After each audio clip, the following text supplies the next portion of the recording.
All right, welcome back, everybody. Today is Friday. Today is going to be more of a shorter lecture. We have to finish up chapter 3 content. We just have a few slides that won't take very long. Um, we also want to just kind of discuss the assignments we have with the entrepreneur exercises and stuff, just go over everything to make sure everyone's sound on when everything's due. We're going to go start getting into the project a little more today, too, with the entrepreneur marketing plan that we're going to be building. Um, and we're also going to be watching the video. I know there's something else, that video on the cross tabulation and stuff like that. Short video, like 3 minutes. So finish up the content from 3, watch that video, and then get into some of the assignments and kind of take a little overview, a little glance at these links that we're going to be using to do some of our market research. So, and then from there, just either get out of here early, most likely, or just maybe generate some ideas, have some free flow thinking in here. So, any questions on anything before we get started? Okay, last time we left off with the research conclusions and taking action. And we talked about letting the research speak for itself and not allowing your ego to get in the way. So now we're going to go ahead and research conclusions and taking action, just moving on a little bit more with it. It's fundamental that you arrive at a decision as to whether or not that you should proceed with the opportunity, adjust or adapt the nature and scope of the opportunity based on the information you uncovered, including customers' input and feedback, or kill the opportunity, walk away, move on, and try to find something that has more potential for success. So obviously, after we do all of our research and deal with everything with our products or services and decide, whether it's going to be successful or not, or just still indifferent on it and need to work a little more. So obviously, that's a point where we come to once we've done all our field work and put our little put our models together, or talk with the customers. So really, we just need to decide, hey, is this going to be viable or is it not? Pretty much. So just, are you going to act on it or not? So then, if you are going to act on it and move forward with your venture, then you need to go ahead and design a marketing information system.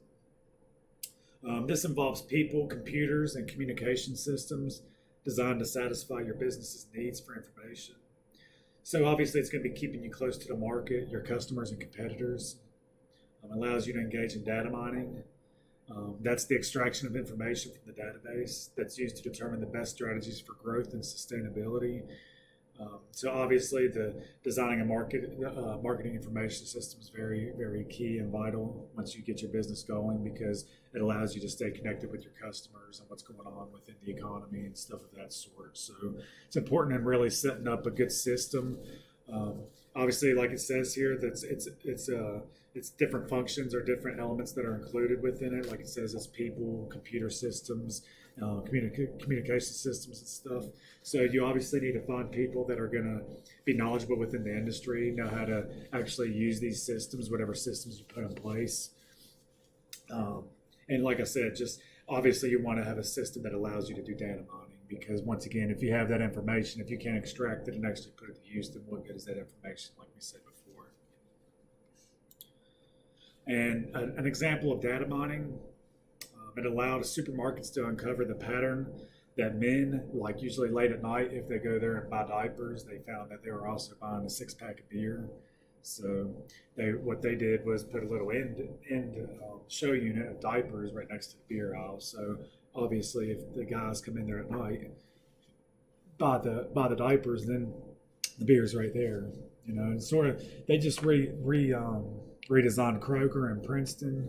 I don't know if anyone shops there or not, but they redesigned the whole store probably about 4 or 5 months ago, and they placed like all the chips right next to the beer aisle now. So I thought that was kind of cool, because obviously if people go out and buy beer and stuff, a lot of times they want snacks and stuff, and if they're hosting parties and get-togethers. So that's kind of the same example there with the diapers and the 6-pack of beer. So ultimately, that the owner of that supermarket, derived higher sales on his diapers and beer, the combination between the two, because they put them right there. Another good example of data mining, which they've done in the past, is if you notice when you go to check out, there's always those candy bars and the gum and all that stuff. At that last minute thing, like, oh gosh, let me just grab that too.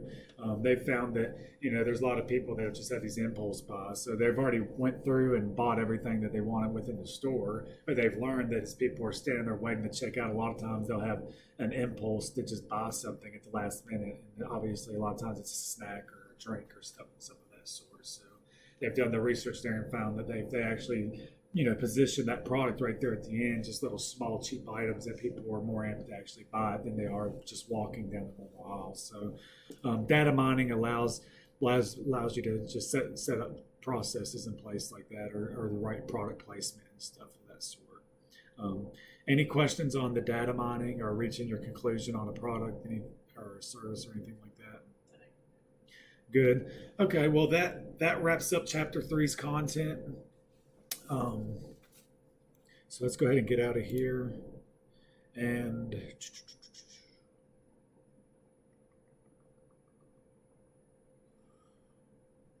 just click on this, the cross tabulation, because we talked a little bit about there was something in the slides about cross tabulation on Wednesday, right? I thought there was. So oops.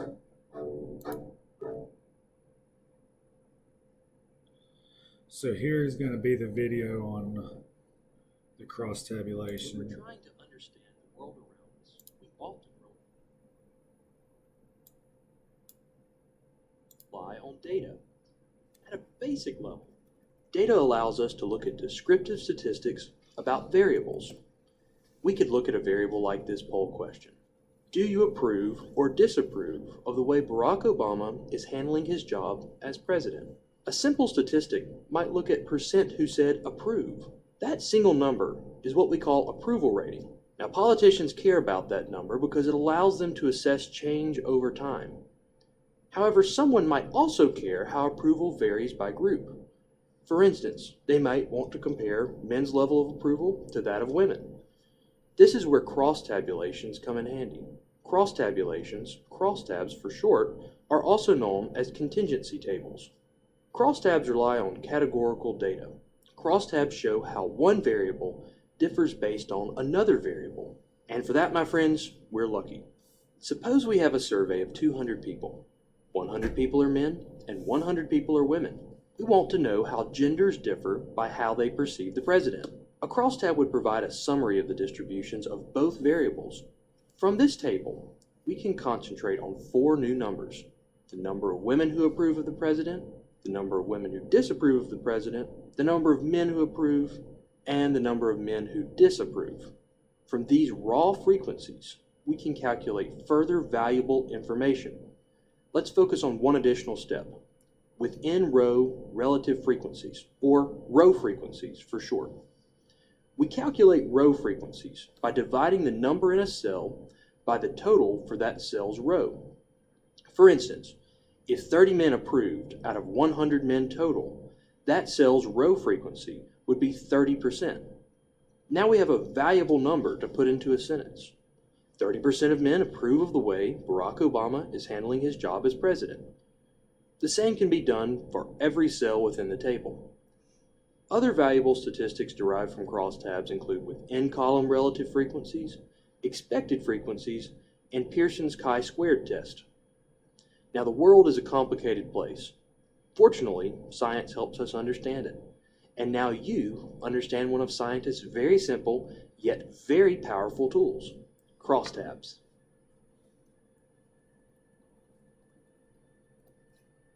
So quick little poll right, or a quick little video there to just give you an idea of how the crosstab works, and it might even go in a little more detail. My whole point of that is just of showing you the video. Is just the same way with using those Likert and the different types of surveys, just so you know how to just go about extracting data and making it relative and being able to make sense of it. So we finished chapter 3 slides. We have the cross tabulation video, and I'll move that link up into this week so everyone can see it. Now let's just take a look back last week. Just to remind everyone, the entrepreneurial exercise from last week from chapter 2 is going to be due this Sunday at 11:59 p.m. So make sure everyone gets that in. Then let's move back down to this week. This week's entrepreneurial exercise for chapter 3, if you recall, is not due until next Sunday, February 9th at 11:59 p.m. And also, now, like I said, I want to get into the entrepreneurial marketing plan details. So let's click back on this again. So this top paragraph is just giving an overview of the assignment. But for now, I want everyone to pay attention mostly to the last part, because that's the part that has an assignment that's actually due next Sunday as well, February 9th by 11:59 p.m. And that is by the end of next week, each student needs to identify the product, service, or process that you're going to work on for your entrepreneurial marketing plan. And then you need to explain which kinds of data, both primary and secondary, that you plan on using when researching for your marketing plan. Once again, this is a huge assignment. It's 25% of your overall grade. The marketing plan, the example is on page 205 of your text, Marketing for Entrepreneurs. So I'm just going to go ahead and flip to page 205 right now. If everyone has their book with them, if they would just take a look at it real quick. We'll just spend a few minutes looking at it, just so I know at least then everyone has at least looked at it. So it's Appendix A, Sample Entrepreneurial Marketing Plan. And then you'll see you'll have the table of contents there. And that's pretty much all I'm really gonna get into today, is just cover a little bit of the table of contents. And then as you can see, following from the table of contents, it starts with the first bulletin part of the executive summary. So obviously it shows you the table of contents, and it just gets right into each one of those, each of those contents, and obviously in numerical order. So first is your executive summary, next is your marketing situation. So as you can see here, there's 10 overall parts, so 10 contents to this overall project here. So obviously is a good hint to why we need to get moving on this project. What I do want everyone to do, hopefully this weekend and next week, moving forward before the 9th, is to just read through this sample entrepreneurial marketing plan, so you can get a gist of what I'm going to be looking for in the assignment. And obviously the length could vary. It could be longer, it could be shorter, and that is for the overall marketing plan or each individual component of the plan. This is just merely going to be used just as a framework, so you have a gist of what I'm looking for, like I said. So obviously people need to get started on this. So that's the example, the sample of the entrepreneurial marketing plan. So like I said, everyone please start looking at it and reading over it and familiarizing yourself with it, so that if there are any issues or concerns or questions that you have, that you can raise them to me, and I can get back to you on them. And like I said, this project, the overall project, the entire marketing plan will not be due until the week before finals week. I'll set the date later. So you have plenty of time on that. For now, I would, like I said, next Sunday I do have just the actual, you need to tell me what the actual process or product or service is going to be, with the types of research or data that you plan on using. And I might even make random dates throughout the semester with different portions of it due. That way you can compile at the end to try to help you keep you on track. And then again, I might not. I might just let you all work through it at your own pace, because throughout the semester I am going to be giving class periods to work on this, lab days. So therefore, there's no reason anyone should fall behind or have any excuses of not having time to work on the assignment, because there will be a good amount of time to work on it in the class. So just to cut out anyone's excuses there will be time to work on this. I am available with questions, and this is a good framework to help lead you through the assignment. And obviously, if you're doing your work and studying the content in the class, then it really shouldn't be that big of a deal on being confused. So there's the sample on page 205 of the book. Hopefully everyone's looked at it. So please take some time to look at that. Remember, the initial part of it is due next Sunday. The assignment itself is not due till the week before finals week. So now let's look at the next part of this little top paragraph up here. In reference to these links: the Small Business Administration, the Bureau of Economic Analysis, the Census Bureau, and Fact Finder. Fact Finder. So obviously, like I said, these are listed in Moodle in this current week from January 27th through February 2nd. You can either click in on this assignment and then click on the links and it'll direct you to them. That's why they're highlighted in blue. Or we can go back here to the actual week right below the entrepreneur marketing plan details. We can see that these actual links are right down here below it as well. So let's just start on one of these links here and just see what it does. So as you can see here, it takes us directly to the main website here. So there going to be no issues with any students trying to find the site. All you have to do, if you can get in the Moodle, then you can access these research sites as well. So you can see here, it's just got the main tabs up front, the funding programs, business guide, federal contracting, stuff of that sort. Tells you what about the SBA. So the business guide here, you can see planning your business, or if you want to launch your business, manage your business, grow your business, and it has different items that can be clicked on below each one of these main subjects up here. So let's just take a look here for plan your business. The first one here, we'll just click on the first one, market research and competitive analysis. So once we click on that, it's going to tell you a little bit about what market research and competitive analysis actually is. And then you can see there's some content.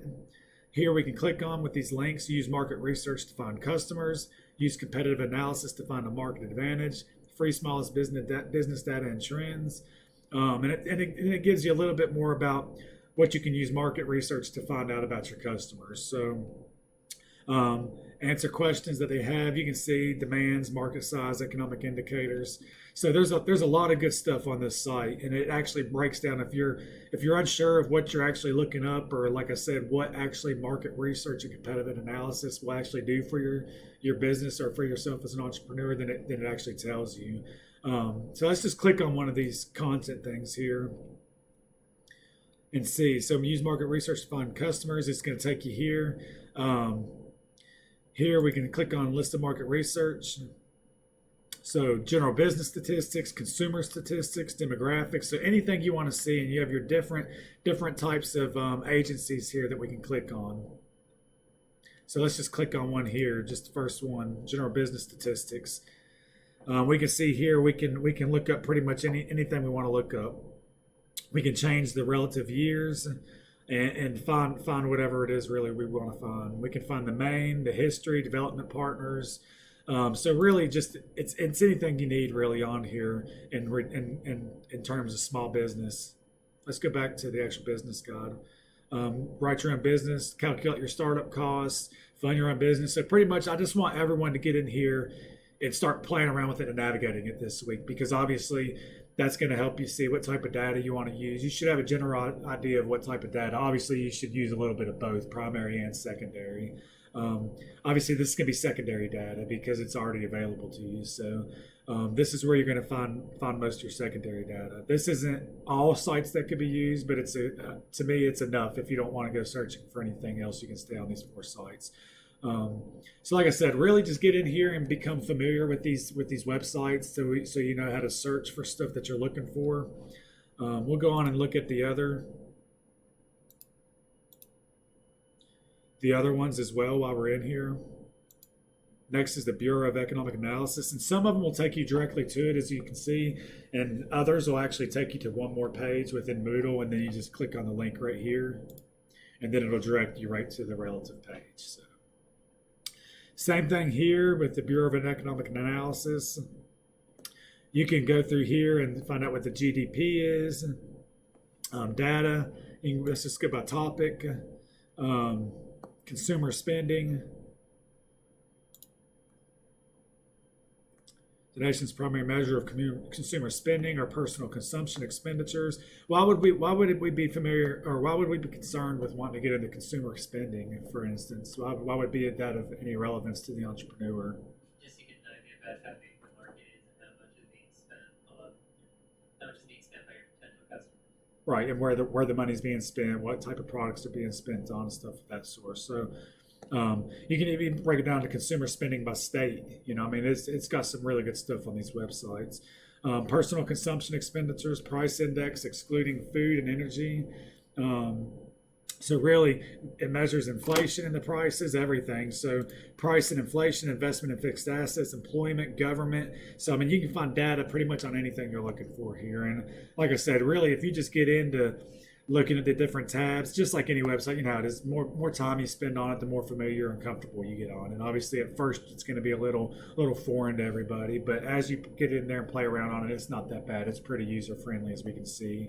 The main thing is you just want to know what type of data you need to find. That's going to be your main starting point, because that's going to lead you to what types of information you need to even be looking at. So knowing, obviously, that's why I want people to find out what their product, process, or service is going to be, and what types of data you want to use, and start getting familiar with these sites, because obviously you need to know what your product, service, or process is to know what even type of data you're going to be searching for. So really, like I said, that's why this week is important, to really get comfortable on these sites, get your ideas generated, and really start getting into this, so you can actually start putting pieces of this plan together. So there's the Bureau of Economic Analysis. Like I said, straightforward. Just really whatever you want to find is on here.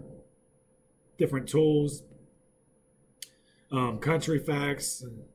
I mean, you name it, it's on here. Like I said, so just get on here and play around with it. And like I said, really get an early start on it. Don't wait. Get familiar with these sites and get your research going and find out what you're going to do.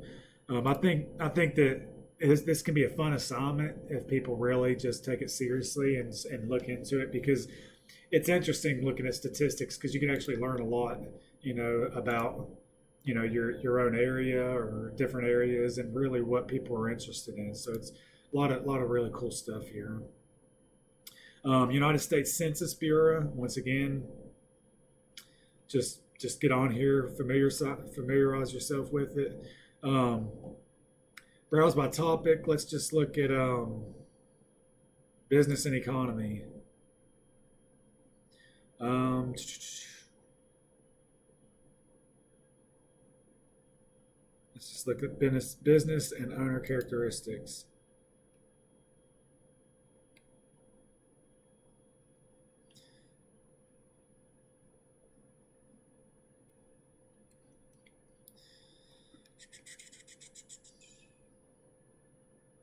So obviously, I'm learning my way around the sites as well right now. These are new to me as well. I'm just trying to help navigate it and show people an idea of what they are.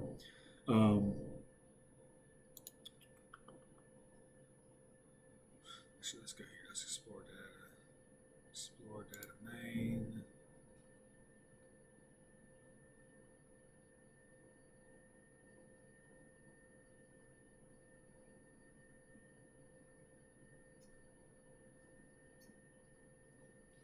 So hence, that's why it's important to get on here and start familiarizing yourself with the page, so everyone knows how to use it. And like I said, I'm gonna be doing the same thing as well, becoming more familiar with it. So if there are questions, then I should be able to answer them.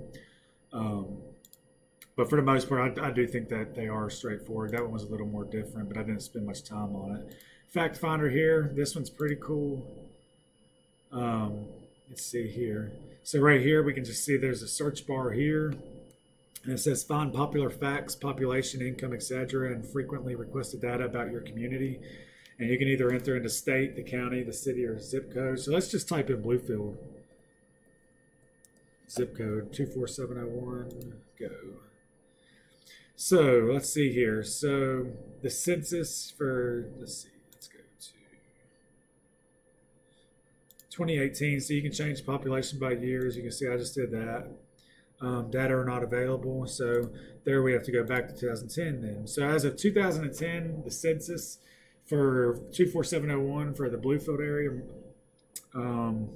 20,786 people.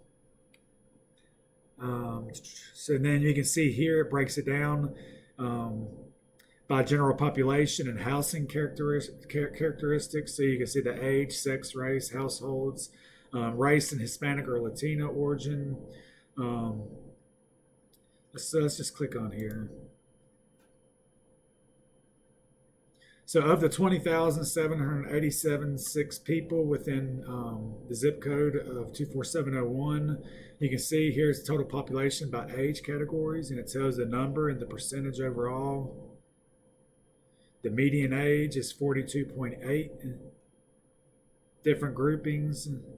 Then as the male population by age groupings, the total number and the percent. The median age, same thing for female. Then it breaks down by race.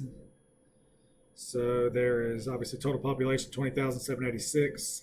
Of that, there's 17,517 white people, Black and African American, 2,719. So you can see it breaks everything down for you. And obviously this will be important because obviously if we're going to try to target a market in a specific area, we need to know what the population is, like what the demographics are, how old are the people, whether more men, more women, more blacks, more whites, Hispanics, because obviously that's going to all tie into what type of product or service you bring to that area. So like I said, all kinds of neat data on all these sites. Really, it's just getting in here and becoming comfortable with them. And you might use all of them, and you might just use some of them. You might use different ones, but this right here is a good starting point and will help you a lot in your aid in finding some secondary data that's out there. Now, how you go about finding your primary data is up to you, whether you use surveys, focus groups, in-depth interviews, fuzzy front-end methods, or however you choose to go about it. It's your choice to pull with your primary data. I would like to see both primary and secondary data being used, so that is going to be requirements. That's why it says which kinds of data, both primary and secondary, you plan to use. So I would like at least one source of each. If you can be heavy-handed on one or the other, I don't care, but I do want to see a little bit of each type of data. So, and especially, it's good to have the primary data, obviously, but as you recall out of the content, that you should really exhaust secondary data because all the work's been done for you. You just have to extract this. So, like I said, if everyone just gets on this assignment, gets familiar with these websites, gets familiar with the framework, the example, entrepreneur marketing plan on page 2 and 5, I do not think it should be an issue. Like I said, it is a big assignment, but if you start now, there is plenty of time to work on it. It's going into February. Tomorrow's the first day of February, so it's not due, and we got quite a while for it to be due. We got some time to work on it. Like I said, not a lot of other busy work in the class. You got this, your entrepreneur exercises, and then your midterm and your finals. So there's not a lot of busy work, and everything counts a lot. So my advice and suggestion is just get on it. Is there any questions with the content we finished covering, any of the assignments, the marketing plan, or the entrepreneur exercises, or questions on any of the links to help with the research? I think it's good. Everything's good? Okay, well that's all I have for everyone today. And just for a little heads up, so today we'll get out of here a little early. It's about 10 minutes early, so that'll be it for today. So we've covered chapters 1 through 3. And just to give people a heads up, I know you can't see this on your end because it's blocked, but next week we're still going to be on chapter 3